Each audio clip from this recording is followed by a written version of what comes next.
भगवान बुद्ध आणि त्यांचा धम्म, चतुर्थ खंड,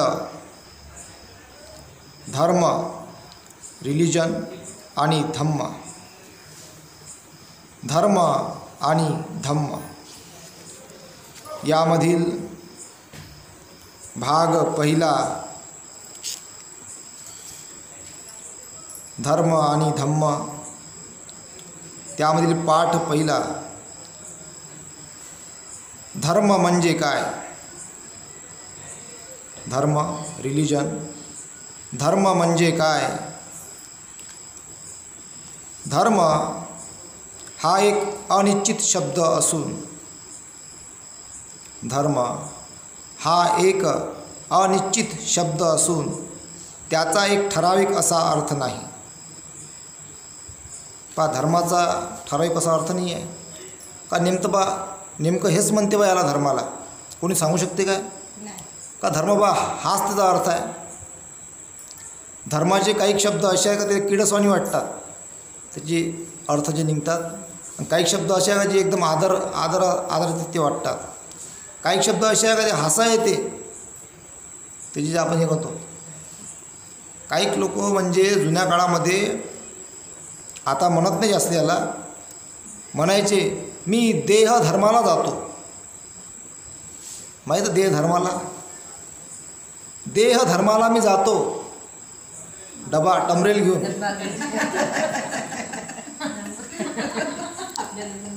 मी देह धर्म करून येतो, तोपर्यंत तू चहा बनवून ठेव ना. लक्षात ती चांगलं वाटते म्हणायला, आहे का नाही? आता डायरेक्ट म्हणतात मी येतो बा संडासवरून, आहे का नाही? डायरेक्ट म्हणतात. हा थोडा अलग वाटते शब्द, पण पाहिजे शुद्ध शब्द आहे तो चांगला. मी देह धर्माला जाऊन येतो, तोपर्यंत चहा बनवून ठेव. याला सुद्धा धर्म म्हणतात बघा. आणि खूप अलग अलग व्याख्या धर्माच्या. कोणी मजूर करणारा असन, काम करणारा असन, एखादा शेतकरी, तो म्हणतो शेती करणे हा माझा धर्म आहे.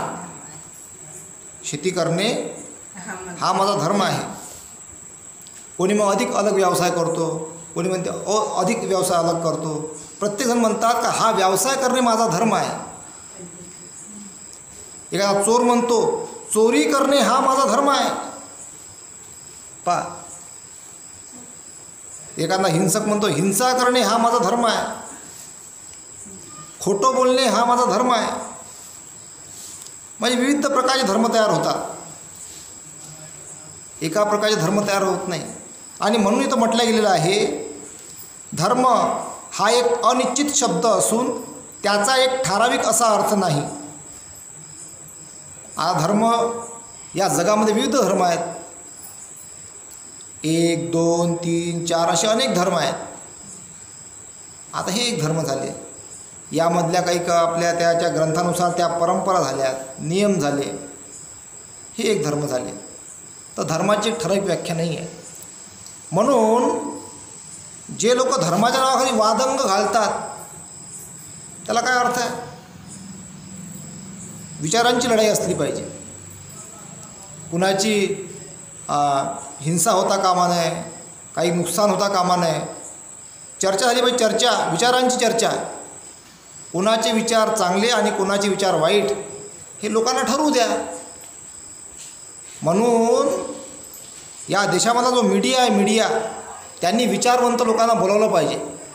आणि फक्त एकाच समुदायातल्या लोकांना नाही बोलावलं पाहिजे, सगळेच जे भारतामध्ये विचारवंत आहेत, मग ते राजकीय असो, सामाजिक असो, धार्मिक असो आणि कुठल्याही क्षेत्रातले असो, त्या क्षेत्रातल्या लोकांना त्यांनी तिथे बोलावलं पाहिजे. ज्यांना आज मीडिया दाखवसुद्धा नाही, असे काही लोक आहेत का ज्यांना मीडिया दाखवत नाही. त्यामध्ये एक नाव आहे वामन मेश्रामचं. यांना मीडिया मोठ्या प्रमाणात फोकस नाही करत. हालाकी त्यांचे विचार लोकांना पटण्यासारखे आहे, पण त्यांना फोकस नाही करत. प्रकाश आंबेडकर झाले, यांना महाराष्ट्राच्या बाहेर दाखवत नाही. तर असे काही नेते आहेत जे विचारवंत आहेत का ज्यांना काही मीडिया जास्त फोकस करत नाही. आता सोशल मीडिया आहे म्हणून काहीतरी त्यांना दाखवतात, नाही तर ते पण दिसले नसते. म्हणजे इतके चांगले विचार आहे बा, हा व्यक्ती काय सांगून राहिला, हा व्यक्ती काय बोलत आहे, यांना आपल्या स्टेजवर बोलवा बा. ज्यांच्या ह्या खिलाफ बोलत आहे हे खरं आहे का नाही आहे का हे लोकांना ठरवू द्या, पण त्यांना बोलवा तर सही. पण इथला जो मीडिया आहे, चौथा स्तंभ आपण त्याला म्हणतो, तो वर्णवादी व्यवस्थेमध्ये उरफटलेला आहे, त्यांचाच आहे तो. आणि म्हणून जो तत्त्वज्ञानी लोक आहेत, जे खरं मांडतात, सत्य सांगतात, अशा लोकांना इथला मीडिया बोलवत नाही. 99% मीडिया हा त्यांचाच आहे आणि 1% मीडिया फक्त आपण म्हणू आपला आहे. तर असं ते आहे. पुढे, धर्म हा एक अनिश्चित शब्द असून त्याचा एक ठराविक असा अर्थ नाही. तो शब्द अनेक अर्थी आहे. जसं आपण आता सांगितलं, अनेक अर्थी आहे. याचे कारण धर्म हा निरनिराळ्या अवस्थातून गेलेला आहे.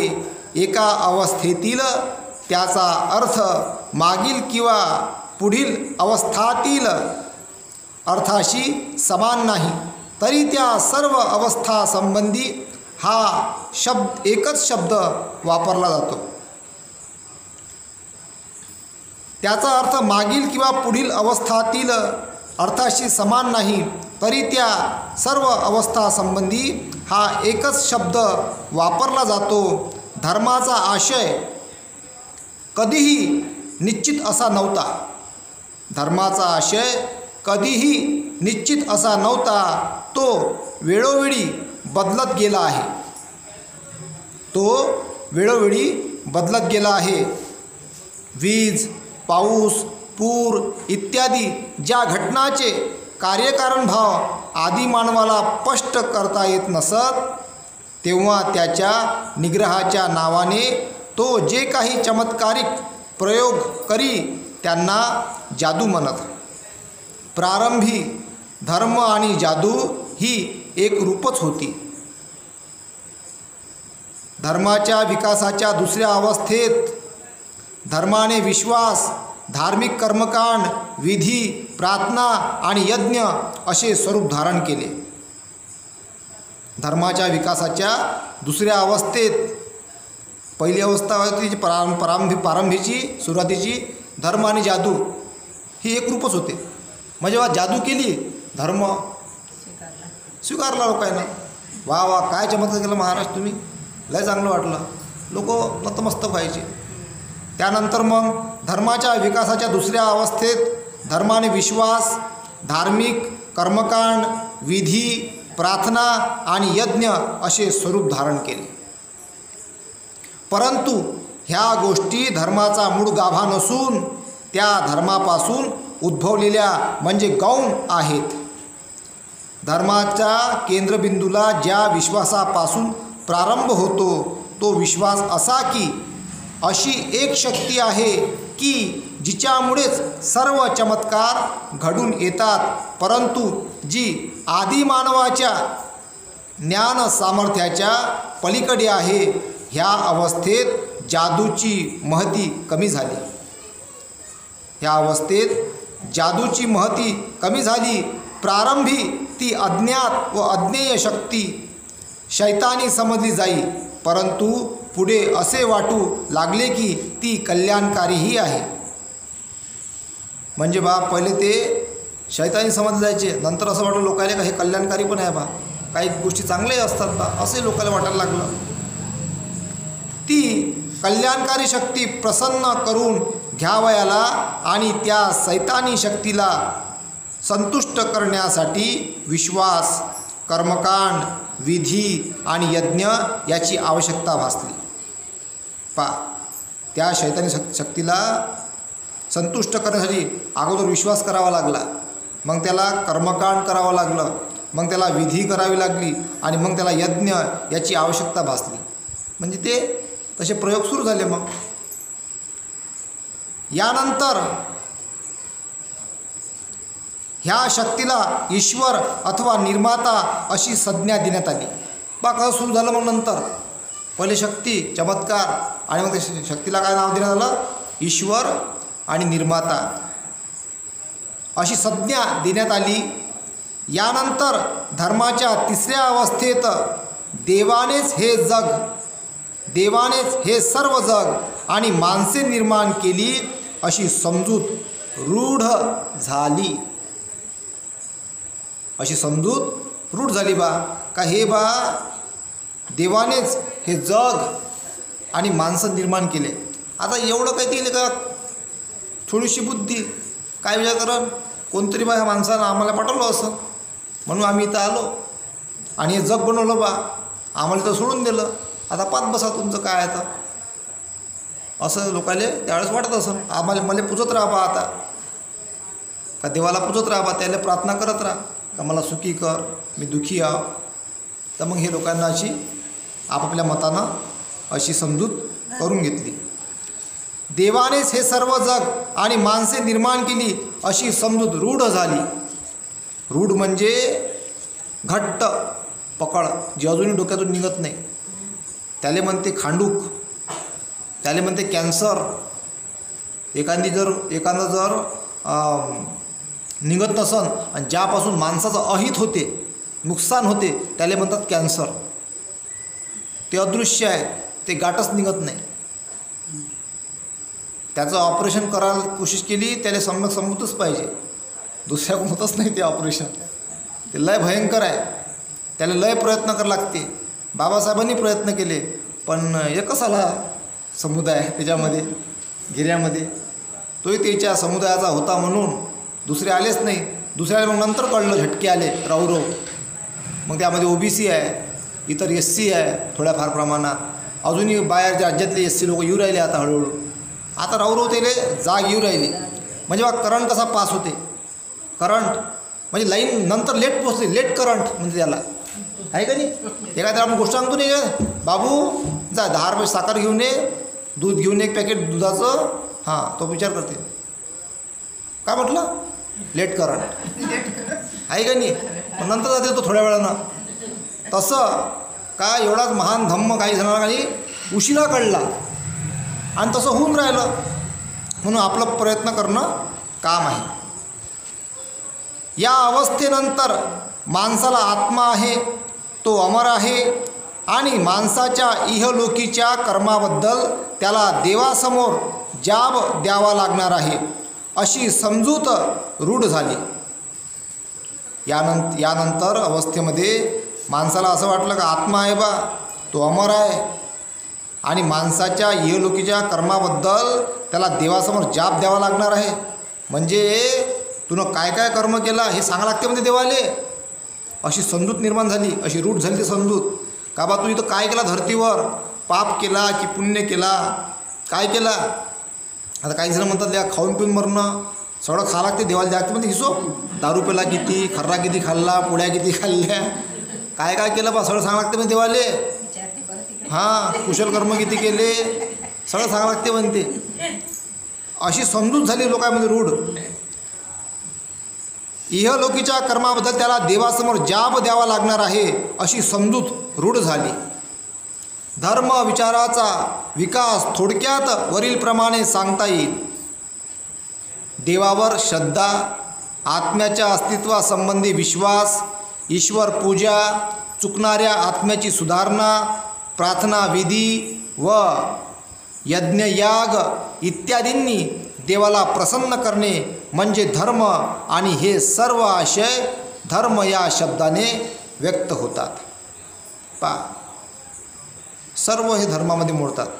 म्हणजे बा चुकणारी आत्मा, आता आत्माही चुकत असते ते बरोबर नाही आहे, त्याची मग त्याच्यावरही मग अजून सुधारणा, प्रार्थना विधी, यज्ञ याग, देवाला प्रसन्न करणे म्हणजे धर्म आणि हे सर्व आशय धर्म या शब्दाने व्यक्त होतात.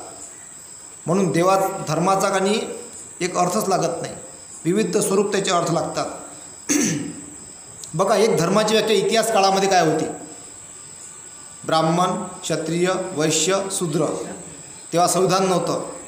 काय अवस्था असन, काय हानी असन, त्यामध्ये जे शूद्र वर्णाच्या बाहेर एकदम फेकल्या गेले त्याची काय अवस्था होती आहे का नाही. एकदम येले, एकदम वाके, एकदम घृणास्पद जीवन, अत्याचार, ही धर्माची व्याख्या त्यावेळेच्या. बघा, विचार करा कसा काळ असन तो. आणि मग नंतर मग ते भगवान बुद्ध आले, त्याच्यापासून काही ते सुधारणा झाली, संघामध्ये लोक येत राहिले, भगवंतांनी खूप मोठी क्रांती केली, त्यानंतर त्या पशूंची बळी थांबवली, खूप काही त्यांनी चांगले कार्य केले त्यावेळेस आणि सर्व सुधारणा झाली. आणि त्यानंतर मग अधिक मग पुष्यमित्र शुंगानं ते विरोधाची हे झाली, हिंसा झाली, त्यानंतर अधिक काळ बदलला आणि मग नंतर मग अधिक तसेच दिवस पाहावं लागले आणि मग अधिक गुलामगिरी आली आणि नंतर मग भीमा कोरेगावचा इतिहास घडला. कसा कसा काळ असते, बदलत राहते, कमी जास्त कमी जास्त कमी जास्त, आहे का नाही? म्हणजे माणूस गुलाम होत गेला, स्वतंत्र होत गेला, गुलाम होत गेला, स्वतंत्र होत गेला. आता अजूनही हाच काळ बघा, आता स्वतंत्र आहे तुम्ही, आता गुलाम झाले तर होऊ शकते, नाही होऊ शकत, जागे राहाल तर, झोपले राहाल तर होऊ शकते, पण हे बाब समजून घ्या लागत. आणि मग भीमा कोरेगावचा इतिहास घडला, त्यामध्ये मग लढवय्ये लढले. आजही त्यांचा स्तंभ इंग्रजांनी तिथं बांधलेला आहे पुण्याला, का बा हे शूरवीर जमात आहे भीमा कोरेगावला. तो स्तंभ त्याच्या आठवणीमध्ये बांधला होता आणि त्यावेळेस पण तिथं कनी अशी कितीतरी एकर अशी जागा, 100च्या वर एकर जागा तिथं त्यानं त्या स्तंभाडी नेमली होती. त्या बाजूमध्ये मग वावरं पडली लोकांची, गेली ती जागा, खूप मोठी जागा होती ती. बघा हा इतिहास इंग्रजांनी तिथं कोरलेला आहे का ही जमात बा फार महार आहे, फार शूरवीर आहे, लढवय्ये आहे, 500 लोकांनी एवढे सगळे सैन्य हरवले आणि तो इतिहास तिथं त्यावेळेस कोरला गेलेला आहे. बघा इतका हा काळ घडत गेला आणि म्हणून का नाही तो इतिहास नाही विसरावा लागत. इतिहास जर विसरले तर पुन्हा आता काय दिसू राहिलं आपल्याला, पुष्यमित्र शुंगाचं वातावरण दिसू राहिलं आता. आणि ह्या वातावरणाला का नाही थांबवणं फार गरजेचं आहे. जर नाही थांबवलं तर पुन्हा का नाही गुलामगिरी, जसं आता चोरी होऊ राहिली तुमच्या पैशाची विविध टॅक्सच्या माध्यमातून. बघा काही जमाच राहत नाही माणसापाशी, सामान्य पुरी चोरी होऊ राहिली. पहिले तरी इन्कमिंग फ्री होती मोबाईलच्या रिचार्ज याचीवाली, आहे का नाही? आता इन्कमिंग नाही, फ्री आहे. रिचार्ज संपला तुमचं आउटगोईंग इन्कमिंग पण गुलामी नाही का? ही पैसे ओरपणं चालू आहे. आणि जे सरकारी यंत्रणाला मोठी करायला पाहिजे होतं BSNLने काही कमजोर करून टाकलं. टावरच लागत नाही, मोबाईल कॉलच लागत नाही, बॅलन्स बरोबर त्याच्यामध्ये नेटच पकडत नाही. म्हणजे सरकारी यंत्रणेला कमजोर करायचं आणि प्रायव्हेटला आणि जिओला मोठं करायचं. षडयंत्र नाही का हे? हा काय प्रकार आहे बा? म्हणजे सरकारी जर BSNL जर ताकदवर बनवलं, पॉवरफुल बनवलं, तर लोकांना सस्त्यामध्ये रिचार्ज द्यावं लागल, 30 रुपये महिना. BSNL जर मोठं केलं, ताकदवर केलं, चांगलं जर नेट त्याच्यावाला पॉवरफुल केलं तर तुम्हाला 30 रुपये 50 रुपये महिना द्यावं लागल, कमी सस्त्यामध्ये द्यावं लागेल ना सरकारला.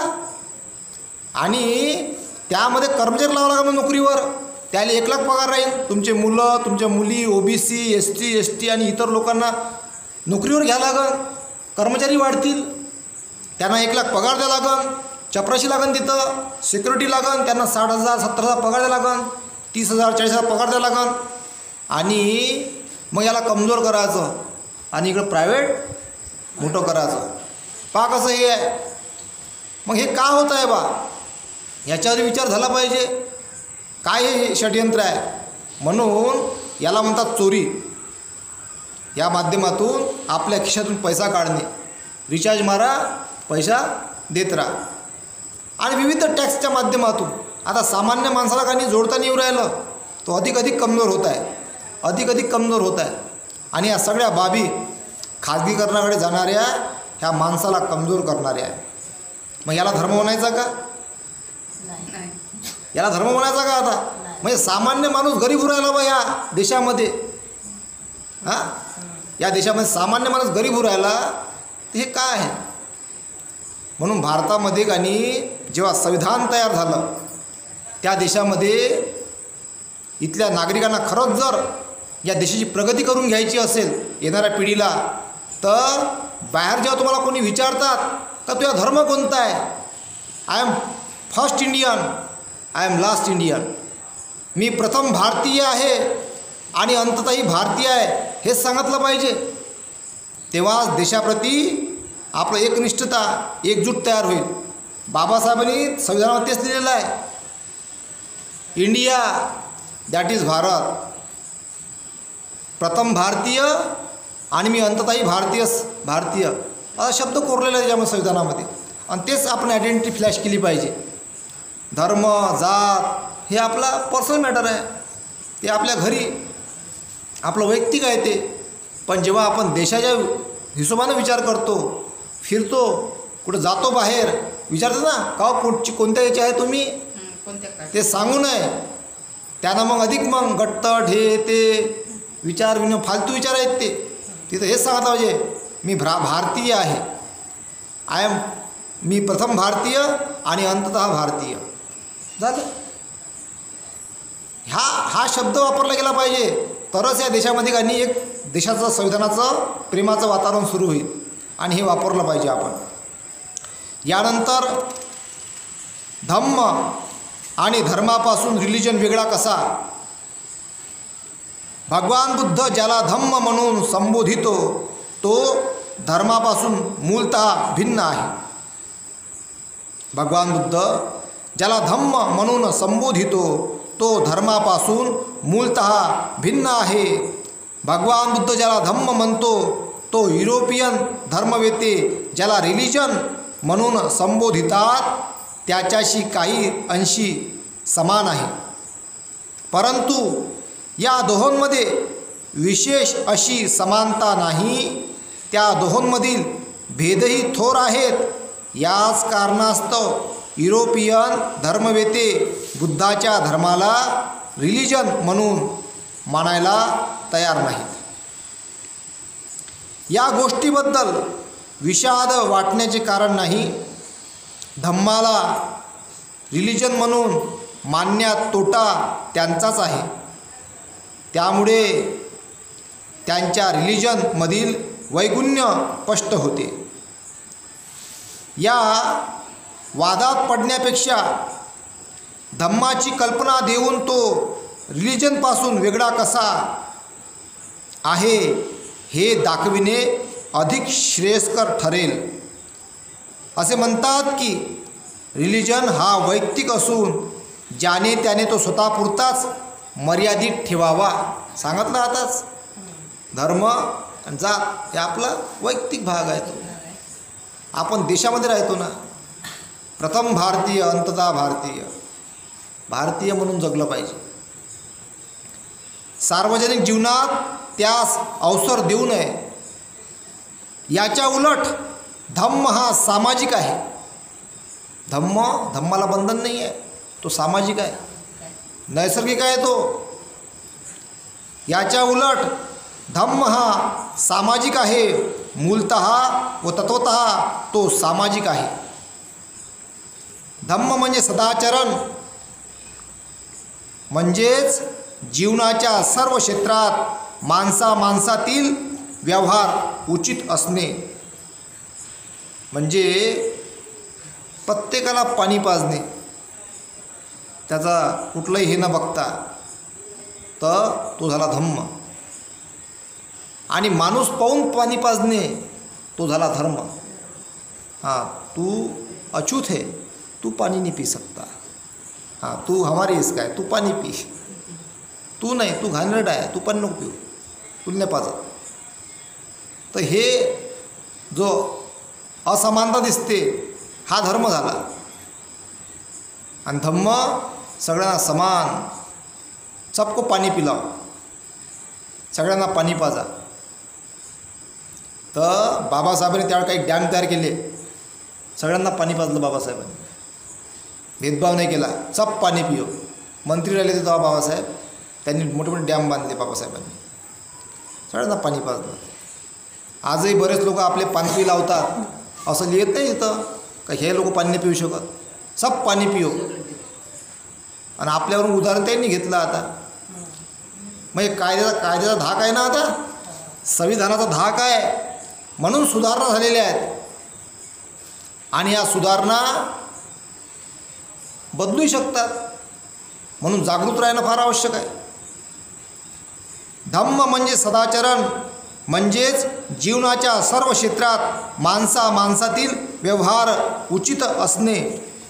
यावरून स्पष्ट होते की मनुष्य एकटाच असला तर त्याला धम्माची आवश्यकता नाही. एकटाच, ज्याला धम्म नाही पाहिजे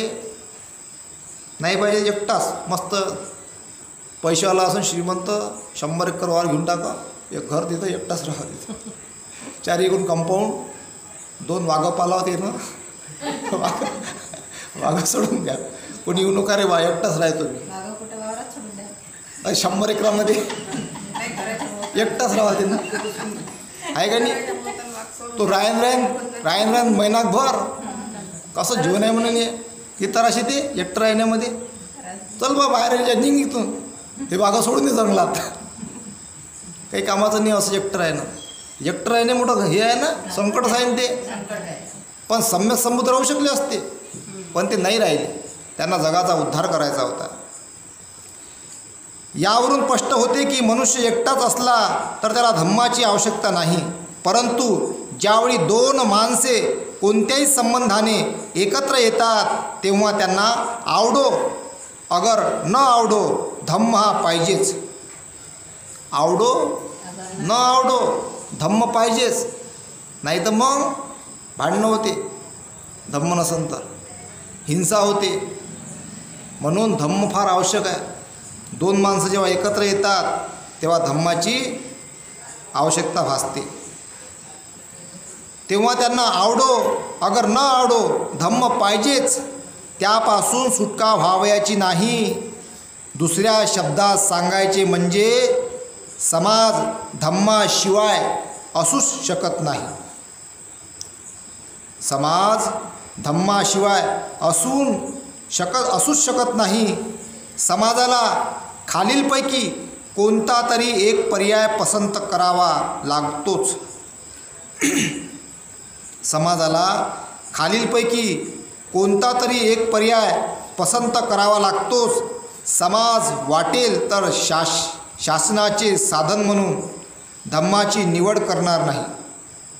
समाज वाटेल तर शासनाचे साधन म्हणून धम्माची निवड करणार नाही, कारण धम्म हे तर शासनाच्या साधनाहून वेगळे नाही. धम्म हे तर शासनाच्या साधनाहून वेगळे नाही. असा समाज जो धम्माचा शासनासाठी स्वीकार करणार नाही तो अराजकाचा मार्ग स्वीकारेल. भारताच्या संविधानामध्ये धम्म दडलेला आहे. तत्त्वज्ञान 5 तत्व आहे, त्याच्यात पंचशील आहे दडलेलं. हिंसा करायची नाही, चोरी करायची नाही, व्यभिचार करायचा नाही, खोटं बोलायचं नाही, कुठल्याही प्रकारचं व्यसन करायचं नाही. याचे तत्त्व अलग अलग स्वरूपामध्ये लागू आहे. धम्म दडलेला आहे. आणि जो हे तत्त्व स्वीकारत नाही तिथं अराजकता सुरू होऊन जाते. मग जसं जंगलामध्ये कसं असते, सिंह कमजोर प्राण्याले संपून टाकते, चालू खाली तिथं म्हणत असतो मी जीव जीवा जीवनम, जीवावर जीव अवलंबून आहे. जंगलामध्ये कसं एकामेकाला मारून जगतात, आहे का नाही. चाललं वाढत लहानाले मोठा मारते, मोठ्याला अजून मोठा मारते, चाललं मोठं होत. असं मग होऊन जाईल भारतामध्ये. जर असं झालं तर संविधान जर नसेल तर अराजकता होऊन जाईल. आणि अराजकतामध्ये मग कोणी कोणाची हिंसा, कसंही वातावरण, काही कायदा नाही, सुव्यवस्था नाही, त्याला अराजकता म्हणतात. म्हणून संविधानामध्ये काही धम्माचं तत्त्वज्ञान दडलेलं आहे आणि म्हणून आपण सुरक्षित आहोत. जो धम्माचा शासनासाठी स्वीकार करणार नाही, जो धम्माचा शासनासाठी स्वीकार करणार नाही तो अराजकाचा मार्ग स्वीकारेल. दुसरा पर्याय म्हणजे समाज पोलीस म्हणजेच हुकुमशाही. समाज पोलीस म्हणजेच हुकुमशाही याचीच शासनासाठी निवड करू शकेल. म्हणजे हुकुमशाहीची निवड करू म्हणतो जर त्यानं धम्म नाही स्वीकारला तर. तिसरा पर्याय म्हणजे समाज धम्माबरोबर धम्माचे उल्लंघन करणाऱ्या लोकांना शासन करणार. समाज धम्माबरोबर धम्माचे उल्लंघन करणाऱ्या लोकांना शासन करणारा मॅजिस्ट्रेट याचा स्वीकार करू शकेल. बघा, म्हणजे धम्म असेल तर मॅजिस्ट्रेट तयार होते, न्यायाधीश जो निर्णय घेईन योग्य. अराजक आणि हुकुमशाही या दोन पर्यायात स्वातंत्र्याचा नाश होतो. अराजक आणि हुकुमशाही या दोन पर्यायात स्वातंत्र्याचा नाश होतो. फक्त तिसऱ्या पर्यायात स्वातंत्र्य टिकू शकते. ज्यांना स्वातंत्र्य पाहिजे त्यांनी धम्माचा स्वीकार केला पाहिजे. ज्यांना स्वातंत्र्य पाहिजे त्यांनी धम्माचा स्वीकार केला पाहिजे. धम्म म्हणजे का असं नाही का यांचं त्यांचं. धम्म हे नैसर्गिक आहे, तत्त्व आहे ते, जे सर्वांना आवश्यक आहे. आणि ज्यांना मग धम्म नाही पाहिजे मग ते गुलामीकडे आणि हुकुमशाहीकडे, त्याला म्हणतात मानसिक गुलाम. आता मानसिक गुलामीचं वातावरण चालू आहे ना, हे त्यासाठी होय, गुलाम बनवण्यासाठी. एक वेळा मानसिक गुलाम झाले, इकडं पाय इकडं पाय, ते इकडं पाय इकडं पाय, खाली पाय खाली पाय, ते डोळे बंद कर डोळे बंद करते. गुलाम म्हणतात त्याला. ते ना बोलू शकत, ना चालू शकत, ना फिरू शकत, आपल्या मताने काहीच नाही करू शकत. मग त्याला म्हणतात गुलाम. आणि असं वातावरण मानसिक गुलामीचं तयार करण्यात सुरू आहे, तयार करणं सुरू आहे ते वातावरण. आणि त्याला काही लोक बळी पण पडू राहिले. त्याला म्हणतात स्लो मोशन पॉयझन. मानसिक गुलामीची इंजेक्शन टोचून चालू आहे, धीरे धीरे धीरे धीरे धीरे धीरे. आणि मग ते गुलाम होऊ राहिले हळूहळू हळूहळू हळूहळू. आणि म्हणून त्याला जागृत करणं फार आवश्यक आहे. ज्यांना स्वातंत्र्य पाहिजे त्यांनी धम्माचा स्वीकार केला पाहिजे. धम्म म्हणजे काय आणि धम्माची आवश्यकता काय, प्रज्ञा म्हणजे काय आणि तिची आवश्यकता का असावी. प्रज्ञा म्हणजे निर्मळ बुद्धी, खुड्या समजुतीला जागा राहू नये. म्हणून भगवान बुद्धाने प्रज्ञेला आपल्या धम्माच्या 2 कोनशिलांपैकी एका कोनशिले इतके महत्त्व दिले. प्रज्ञेला लय महत्त्व दिले म्हणतो. निर्मळ बुद्धी. आता ज्याच्याविषयी प्रज्ञाच नाही आहे त्याला सांगून काय फायदा. प्रज्ञाच नाही आहे, निर्मळ बुद्धी आहेच नाही. इथंच डोकं आपटतो मी. आपट बापा, तुझ्याच फुटन. म्हणून निर्मळ बुद्धी ज्याच्यापाशी आहे, धम्म आहे, तो जागृत आहे. आणि ज्याला गुलामीचं जीवन जगणंच त्याला आवडते, त्याला कोण काय करू शकते. हा गुलाम. पण आपण प्रयत्न करत राहायचे, गुलामाला गुलामीची जाणीव करून द्यायची. कारण तो अंधारात आहे, त्याला प्रकाशच नाही दिसू राहिला, कारण तो भयंकर अंधारात आहे. म्हणून गुलामाला गुलामीची जाणीव करून द्या, म्हणजे तो बंड करून उठेल. करुणा म्हणजे काय आणि करुणेची आवश्यकता काय. करुणा म्हणजे प्रेम. करुणेशिवाय समाज जगू शकत नाही किंवा त्याची उन्नती होऊ शकत नाही. म्हणूनच बुद्धाने करुणेला आपल्या धम्मात 2 कोनशिले इतके महत्त्व दिले आहे. करुणा आहे बरं आपल्यापाशी. म्हणून एवढे मोठे आपले विहार कब्जा करून बसले तरी आपण शांती आहे आपल्यापाशी. करुणा आहे, दया आहे. आपल्या वाटते बा जाऊ द्या, काय भांडत बसता आहे का नाही. कायद्यानं काम झालं पाहिजे, पण न्यायव्यवस्थेमध्येच ते बसलेले आहेत. न्याय कुठं भेटणार की नाही भेटणार हाही प्रश्न आहे.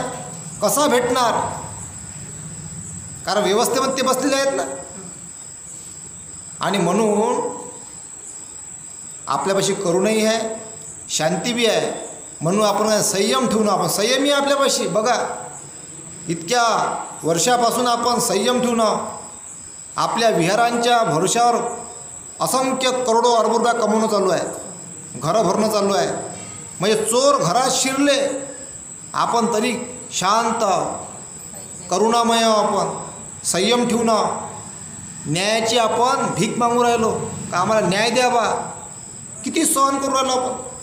किती सहनशक्ती आहे, करुणा आहे आपल्यापाशी, आणि अजूनही आमची सहनशक्ती आहे, संयम आहे. आम्हाला न्याय द्या. आमच्या घरामध्ये तुम्ही घुसले, आमचं घर खाली करा, आमचं विहार आहे ते. तर म्हणून ते महाबोधी महाविहार हे मुक्त झालंच पाहिजे अशी आमची मागणी आहे. आम्हाला त्याचा न्याय द्यावा. तुमचं घर नाही आहे ते, तुम्ही तुमच्या इकडे चालले जा. ही झाली बुद्धाची धम्माची व्याख्या.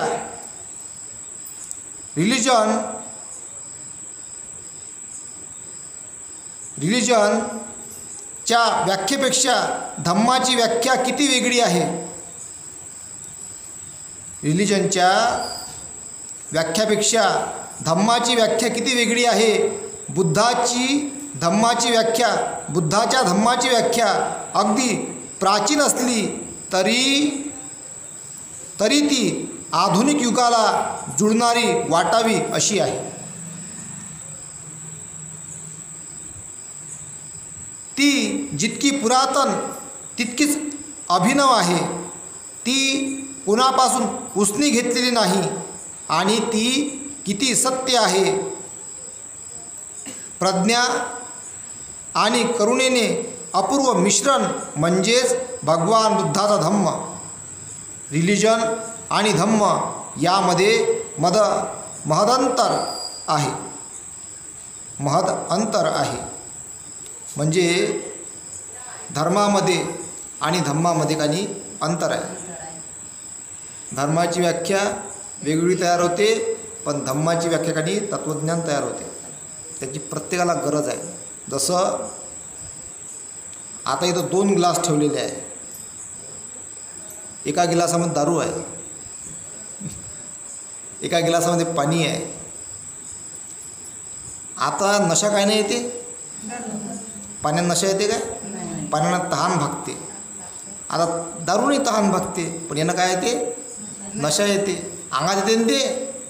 आता ते चांगले आहे शरीराले का पाणी चांगलं आहे?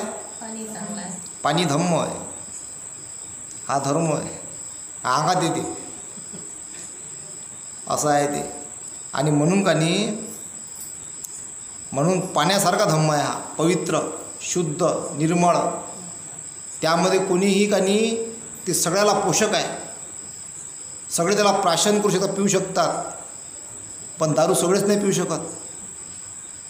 ते कोणीच पितात आणि त्याच्या अंगात येते. मग कोणी नालीत पडते आहे का, कोणी इरीत पडते, कोणी दोर घेते गड्याला बांधून आहे का नाही, कोणी मग कुठं कसा तो करते बिचारा, कोणी शिव्यात देते आहे का नाही, कोणी बम नाचते, अंगात येते ना.